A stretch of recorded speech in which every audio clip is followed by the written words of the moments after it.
The Lord be with you. I'm Deacon Keith Fournier, and our first reading is from the first book of Maccabees. If you need any of them, send someone to fetch them. Since we are about to celebrate the purification we now write, requesting you to observe the same days. God, who has saved his whole people, conferring heritage, kingdom, priesthood, and sanctification on all of us, as he has promised in the law, will surely, as our hope is in him, be swift to show us mercy and gather us together from everywhere under heaven to the holy place, since he has rescued us from great evils and has purified it.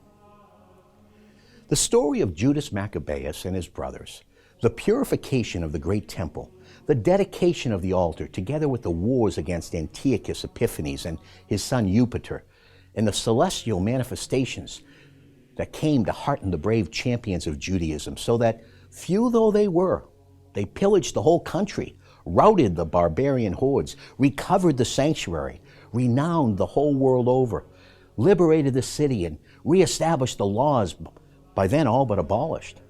The Lord showing his favor by all his gracious help to them. All this already related in 5 books by Jason of Cyrene, we shall attempt to condense into a single work.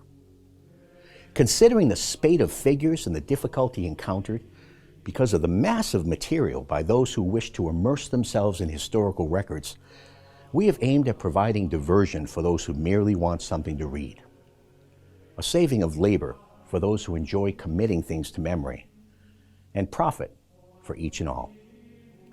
For us who have undertaken the drudgery of this abridgment, it has been no easy task, but a matter of sweat and midnight oil, comparable to the exacting task of someone organizing a banquet whose aim is to satisfy a variety of taste. Nevertheless, for the sake of rendering a general service, we remain glad to endure this drudgery, leaving accuracy of detail to the historian, and concentrating our effort on tracing the outlines in this condensed version. Just as the architect of a new house is responsible for the construction as a whole, while the man undertaking the ceramic painting has to take into consideration only the decorative requirements. So I think it is with us. Our responsorial psalm from Psalm 50. The God of gods, Yahweh, is speaking. From east to west he summons the earth. From Zion, perfection of beauty, he shines forth. Gather to me my faithful who sealed my covenant by sacrifice. The heavens proclaim his saving justice. God himself is judge. Let thanksgiving be your sacrifice to God. Fulfill the vows you make to the Most High. Then if you call to me in time of trouble, I will rescue you, and you will honor me. A reading from the Holy Gospel according to St. Luke. In reply, Jesus said, "Faithless and perverse generation, how much longer must I be among you and put up with you? Bring your son here." And even while the boy was coming, the devil threw him to the ground in convulsions. But Jesus rebuked the unclean spirit and cured the boy and gave him back to his father. And everyone was awestruck by the greatness of God.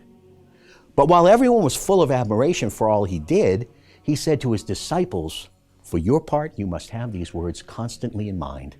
The Son of Man is going to be delivered into the power of men." The Gospel of the Lord.